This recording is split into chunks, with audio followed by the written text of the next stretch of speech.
அன்பான நேயர்களே, நாம் இன்னைக்கு இந்த பதிவில் சனிப்பெயர்ச்சி 2026க்கான பலன்கள் பார்த்துட்ருக்கோம். ஆல்ரெடி அதில் ரிஷப ராசிக்கு என்னென்ன பலன்கள் வரப்போகுது, கிடைக்க போகுது அப்படின்னு தான் பார்க்க போகிறோம்.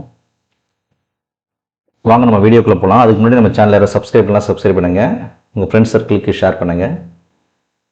சரி, நீங்கள் ரிஷப ராசி அல்லது ரிஷப லக்னத்தில் பிறந்திருக்கீங்களா? அப்போது நீங்கள் எந்தெந்த விஷயத்தில் ரொம்ப கவனமாக இருக்கணும் இந்த சனி பெயர்ச்சியில் அப்படின்னு தான் நம்ம பார்க்க போகிறோம். வர மார்ச் 6ஆம் தேதி 2026 அன்னைக்கு வாக்கிய பஞ்சாங்கப்படி திருநள்ளாறில் சனி பகவானுக்கு அபிஷேகம் பண்ணி சனி பெயர்ச்சி ஆகிறத கொண்டாட போகிறாங்க. மார்ச் 6, 2026 காலையில் 8:24 மணிக்கு திருநள்ளாறில் அர்ச்சனை அபிஷேகம் பண்ண போகிறாங்க கடவுளுக்கு, சனி பகவானுக்கு. அந்த தர்பாணேஸ்வரர் கோயிலில், சிவன் கோயிலில் இருக்கிற ஈஸ்வரனுக்கு வந்துட்டு அன்றைக்கி அபிஷேகம் நடக்கும் போது அன்றைக்கி இடம்பெயர்தை விழாவை கொண்டாட போகிறாங்க. நீங்கள் அனைவரும் போய் அதில் கலந்துக்கிறது ரொம்ப நல்லது. ஆல்ரெடி பார்த்தீங்கன்னா 2025 மார்ச்லேயே நம்ம என்ன சொன்னாங்கன்னா, அந்த திருக்கணித பஞ்சாங்கப்படி பெயர்ச்சியானார் சொன்னாங்க. பட் திருநள்ளாறு கோயிலில் இடம்பெயர்றது தான் நம்ம சனி பெயர்ச்சி நம்ம எடுத்துக்கணும். அப்படி பண்ணுறது தான் கரெக்டாக இடம் மாறுறதை நம்ம அந்தந்த ராசிக்காரங்க உணர முடியுது. ஸோ அதனால் நம்ம வாக்கிய பஞ்சாங்கப்படி வர மார்ச் 6 நம்ம கடைபிடிச்சிக்கலாம். சரிங்களா?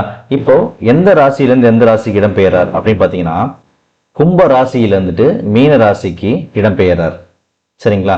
அப்படின்றப்ப இதுவரை ரிஷப ராசி ரிஷப லக்னக்காரங்களுக்கு 10ஆம் இடத்தில் இருந்த சனி பகவான் இப்போது லாபஸ்தானமாகிய 11ஆம் இடத்திற்கு வருகிறார். அங்கே 11ஆம் வீட்டுக்கு வர்றதுனால உங்களுக்கு பணம் கொட்டுன்னு கொட்ட போகுது. ஓகேங்களா? இது யார் யாருக்கு நடக்கும் அப்படின்றது நம்ம ஜாதக ரீதியாக நம்ம டீப்பாக அனலைஸ் பண்ணணும், தசாபுக்தி எல்லாம் செக் பண்ணணும். இதில் இருக்க நன்மைகள் ஃபர்ஸ்ட் நம்ம பார்த்துருவோம், அதுக்கப்புறம் தீமைகளும் நம்ம சொல்ல போகிறோம். ஓகேங்களா? 11ஆம் இடத்துல எப்பயுமே சனி வர்றப்ப சனி 11ஆம் இடத்தில் மட்டும்தான் நல்லது செய்வார் அப்படின்றது ஒரு ஆகம விதி இருக்கு.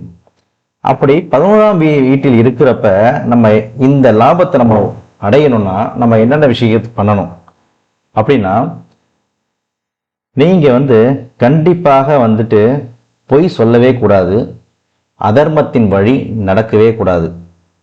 சரிங்களா? அகங்காரம் போடவே கூடாது. உங்களுக்கு கீழே வேலை செய்கிறவங்க, உங்களோட வயதில் கம்மியானவங்க, உங்களுடைய வகுப்பில் பின்தங்கியவங்க, இவங்க யாருக்கிட்டையும் நீங்கள் முறைச்சிக்க கூடாது. அவங்கள பற்றி இழிவாக பழிச்சொல் பேசவே கூடாது. அப்படி பண்ணிங்கன்னா இது அப்படியே ஆப்போசிட்டாக மாறிடும். உங்ககிட்ட கையில் இருக்க பணத்தை நீங்கள் செலவு பண்ணுற மாதிரி போயிடும். குறிப்பாக அகங்காரம் இருக்கவே கூடாது. ஏன் அப்படின்னா, குறிப்பாக 11ஆம் வீட்டில் வர்றப்ப ரொம்ப ரொம்ப ரொம்ப ரொம்ப ஜாக்கிரதையாக இருக்கணும். ஏன்னா அஷ்டம சனி 7.5 சனியை விட 11ஆம் வீட்டில் வர்றப்ப லாபஸ்தானத்தில் லாபத்தை அள்ளி கொடுக்க போகிற சனி பகவான் அவர் 3ஆம் பார்வையாக உங்கள் வீட்டை பார்க்க போகிறாரு. அதாவது உங்கள் தலையை பார்க்க போகிறாரு, உங்களை பார்க்க போகிறாரு, உங்கள் உயிரை பார்க்க போகிறாரு. தலை, லக்னம்ன்றது தலை. தலையில் மண்டகணம் இருக்கவே கூடாது. மூளையில் நீங்கள் இந்த தலைகணம் இருந்துச்சுன்னா அவர் அழிச்சிருவார், அவங்கள உரு தெரியாமல் அழிச்சிருவார். சனி பகவானுக்கு நியாயம்தான் ரொம்ப முக்கியம், நீதி முக்கியம். ரைட்டுங்களா?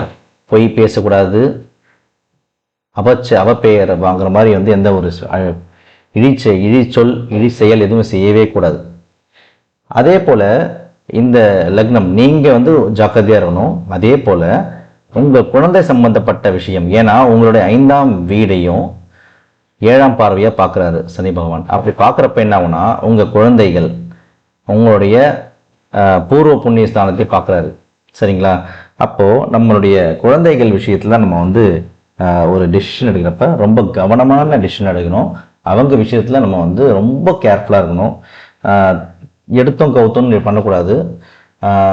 அதர்மத்தை மீறி எந்த விஷயம் இருக்குது. ஃபார் எக்ஸாம்பிள் அவங்களுக்கு ஒரு மெடிக்கல் சீட் வாங்குறீங்க அப்படின்னா, நீங்கள் போயிட்டு இந்த என்னது ப்ராப்பராக வாங்கணும். ரைட்டுங்களா? நீங்கள் போயிட்டு ஏதாச்சும் டொனேஷன் கொடுத்து யாரையாச்சும் பிளாக்ல வாங்குறேன் அப்படி சொல்லிட்டு நீங்கள் ஏமாற்றி ஏமாத்தி இல்லாமல் அவங்க யார்கிட்டயே கொடுத்து பணம் கொடுத்தீங்கன்னா ஏமாந்துருவீங்க. அதாவது நேர்மையாக மட்டும்தான் நீங்கள் ஃபாலோ பண்ணணும். நீங்கள் அதுக்கு எக்ஸாம்பிள் நீங்கள் என்ன வேணால் பண்ணுங்களேன், எந்த விஷயம் பண்ணாலும் குழந்தைகள் விஷயத்தில் நீங்கள் பண்ணுற விஷயம் வந்து நேர்மையாக தான் பண்ணணும். யார்கிட்டயே நம்ம வந்து கொடுத்து பணம் கொடுத்து நம்ம கரெக்ட் பண்ணி அந்த சீட்டை வாங்கிடலாம் அப்படின்னு நீங்கள் நினச்சிங்கன்னா கண்டிப்பாக அது தோல்வியில் தான் முடியும். சரிங்களா? அதே போல் எட்டாம் வீடு குழந்தை உங்கள் மனைவி அல்லது கணவன் சம்பந்தப்பட்ட விஷயம். ஆணாக இருந்தால் மனைவி, பெண்ணாக இருந்தால் கணவன், அவங்களுடைய வருமானத்தை குறிக்கக்கூடிய விஷயம். அந்த விஷயத்துலையும் நீங்கள் ரொம்ப கவனமாக இருக்கணும். அவங்களுடைய பணத்தையும் அவங்களுடைய இதில் விஷயத்துலையும் பார்த்தா நீங்கள் வந்து ரொம்ப கவனமாக வந்து ஹேண்டில் பண்ணணும். இந்த 3 விஷயத்துலையும் வந்து நீங்கள் ரொம்ப கவனமாக இருக்கணும். அதே போல் உங்களுக்கு பார்த்தீங்கன்னா சனி பகவான் 11ஆம் வீட்டில் வரார். பொதுவாகவே நம்ம வந்து கர்ம பலன்களை பார்க்குறப்ப 11ஆம் வீடு வந்து சனியை குறிக்கிறது தான். சனிக்கு வந்து ஒரு செவ்வாய் கர்மா இருக்குன்றது தெரியும் எல்லாருக்கும். அந்த சனி 11ஆம் வீட்டிலேயே, அவருடைய வீடே 11ஆம் வீடு தான். அந்த 11ஆம் வீட்டில் வந்து சனி உட்கார்றப்ப சனி கர்மா ஃபுல் ஸ்விங்கில் ஆக்டிவேட் ஆகிடும் உங்களுக்கு. அப்படின்றப்ப நீங்கள் வந்து ரிஷப லக்னம் அல்லது ரிஷப ராசியாக இருந்தால், யாராக இருந்தாலும் ரிஷப லக்னம்னா ரொம்ப ரொம்ப நான் சொல்கிறது வந்து 100% நடக்கும். ரிஷப ராசியாக இருந்தால் ஒரு 50% அவங்க நடக்கும். ரைட்டுங்களா? வேற லக்னமாக இருக்கும்ல, அவங்க வந்து நீங்கள் செக் பண்ணி பாருங்கள், உங்கள் ஜாதகத்தை செக் பண்ணி பாருங்கள். புனர்பூசம், சுவாதி, அவிட்டம், இந்த 3 நட்சத்திரத்தில் யாராவது பிறந்தீங்கன்னா, உங்கள் லக்னமோ இல்லை சந்திரனோ இல்லை மற்ற கிரகங்களோ ஏறி இருக்குன்னா கண்டிப்பாக உங்களுடைய ஜாதகத்தில் உங்களுக்கு சனிக்கர்மா இருக்குன்னு அர்த்தம். அவங்க இன்னும் ஜாக்கிரதையா இருக்கணும். இந்த விஷயத்துல நான் சொன்ன குறிப்பிட்ட விஷயத்துல எனக்கு ரொம்ப ஜாக்கிரதையா இருக்கணும்.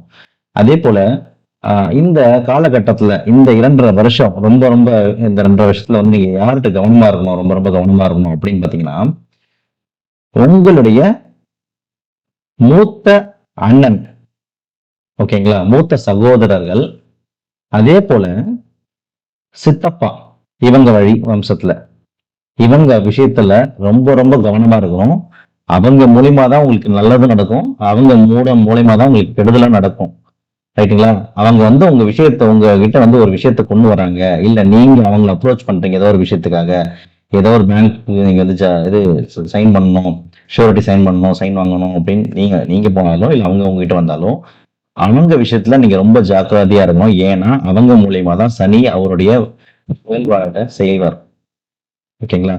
அவர் உங்களுக்கு என்ன பண்ணணும்னு நினைக்கிறாரோ கண்டிப்பாக இவங்க மூலியமா தான் இந்த 2.5 வருஷத்துக்கு உங்களுக்கு ஆக்டிவேட் பண்ணுவாரு.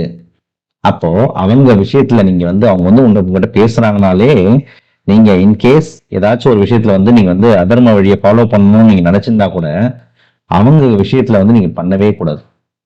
பொதுவாகவே நான் வந்து என்கரேஜ் பண்றது அதர்ம வழியில போறதுக்கு. ஓகேங்களா? இவங்க கிட்ட ரொம்ப ரொம்ப ஜாக்கிரதையா இருக்கணும். அப்படி நீங்க பண்றீங்கன்னா கண்டிப்பா நீங்க மாட்ட போறீங்க ஏதோ ஒரு விஷயத்துல அர்த்தம். இவங்க மூலியமா தான் நீங்க ஒரு தப்பு பண்ணிட்டீங்கன்னா கண்டிப்பா அவங்க மூலியமா தான் உங்களுக்கு பனிஷ்மெண்ட் கிடைக்கும். கோர்ட்டு கேஸ் அப்படின்னு அலையிற மாதிரி இருக்கும். நீங்க எழுதி வச்சுக்கோங்க, இப்ப எழுதி வச்சுக்கோங்க, 2.5 வருஷத்துக்குள்ள நடக்குதா இல்லையா செக் பண்ணி பாருங்க. இன்கேஸ் நீங்க இந்த மாதிரி வந்து தப்பான ஒரு விஷயத்த நீங்க பண்றீங்கன்னா அவங்க மூலியமா தான் உங்களுக்கு தண்டனைகள் கிடைக்கும். சரிங்களா? சோ ஒரே விஷயம் தான், சிம்பிள். ரிஷப ராசியா இருந்தாலும் சரி, எந்த ராசியா இருந்தாலும் சரி, சனி பகவான் உங்க ராசியை பார்க்கறாராலோ, உங்க வீட்டை பார்க்கறாருனாலோ நீங்க ரொம்ப ரொம்ப ஜாக்கிரதையா இருக்க வேண்டிய விஷயம் ஒரே விஷயம்தான். அதர்மம் செய்யக்கூடாது, அநீதி இழைக்கக்கூடாது, அவ செயல் பேசக்கூடாது, அவ செயல் பண்ணக்கூடாது, அவ சொல் பேசக்கூடாது, மற்றவங்களை பத்தி பழி பேசக்கூடாது. உங்களுக்கு கீழே இருக்கவங்கள வந்து நம்ம வந்து நல்ல விதமா நடத்துக்கணும். அவங்களை வந்து நீங்க எக்காரணத்தை கொண்டு வந்து இல்ட்ரீட் பண்ணக்கூடாது. ஓகேங்களா? அதே போல வந்து பாத்தீங்கன்னா சுறுசுறுப்பா இருக்கணும், சோம்பேறியா இருக்கவே கூடாது. அந்த குறிப்பிட்ட டைம்ல சோம்பலாவா இருப்பீங்க, ஆனா உங்களை நீங்களே எப்பவுமே வந்து சுறுசுறுப்பா ஆக்கிக்கோங்க. இந்த விஷயத்த பண்ணிட்டு இருந்தீங்கன்னா நான் சொன்னல ஃபர்ஸ்ட் சொன்னல லாபம் அதை உங்களுக்கு அள்ளி கொடுப்பாருங்க. கனவுல கூட நீங்க பார்க்காத அளவுக்கு பணத்தை உங்களுக்கு தாராளமா கொடுப்பாரு. எழுதி வச்சுக்கோங்க. கண்டிப்பா நடக்குதா இல்லைன்னு பாருங்க. இந்த 2.5 வருஷத்துல நீங்க சம்பாதிக்க போறது உங்களுடைய வாழ்க்கையில உச்சக்கட்ட பணத்தை நீங்க பார்ப்பீங்க. அது நீங்க ஷேர் மார்க்கெட்ல இன்வெஸ்ட் பண்றீங்களோ, எதுல இன்வெஸ்ட் பண்ணாலும் கண்டிப்பா வந்து உங்களுக்கு வெற்றி தான் கிடைக்கும். குறுக்கு வழியில மட்டும் நீங்க வந்து தயவு செய்து என்ட்ரி கொடுக்காதீங்க இன்வெஸ்ட்மெண்ட்ல எதுலையும். சரிங்களா? அப்படி பண்ணாம நேர்மையா நீங்க ஒரு விஷயத்துல இன்வெஸ்ட் பண்ணீங்கன்னா நான் சொல்றேன், கண்டிப்பா நீங்க வந்து மிகப்பெரிய பணக்காரன் ஆவீங்க. இந்த 2.5 வருஷம் தான். இந்த 2.5 வருஷத்தை விட்டுட்டீங்கன்னா இதுக்கப்புறம் 30 வருஷம் நீங்க காத்துட்டு இருக்கணும். யோசிச்சு பாருங்க.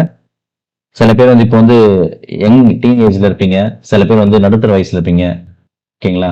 வயது ஆயிடுச்சுன்னா 30 வயசுக்கு அப்புறம் பார்த்தீங்கன்னா 40 வயசு, 50 வயசு, 60 வயசு, 70 வயசு ஆயிடுச்சுன்னா வயசு போயிடுச்சுன்னா திரும்ப வராது. இந்த 2.5 வருஷத்தை வந்து உங்களுக்கு ஜாக்பாட் டைமா நினைச்சுக்கிட்டு சரியான வழியில இன்வெஸ்ட் பண்ணுங்க. கண்டிப்பா உங்களுக்கு வெற்றி நிச்சயம். சரிங்களா? உங்களுடைய சார்ந்த ரிஷப ராசி அல்லது ரிஷப லக்னக்காரங்களுக்கு இந்த வீடியோவை ஷேர் பண்ணுங்க. மீண்டும் ஒரு வீடியோவில் சந்திப்போம். நன்றி, வணக்கம்.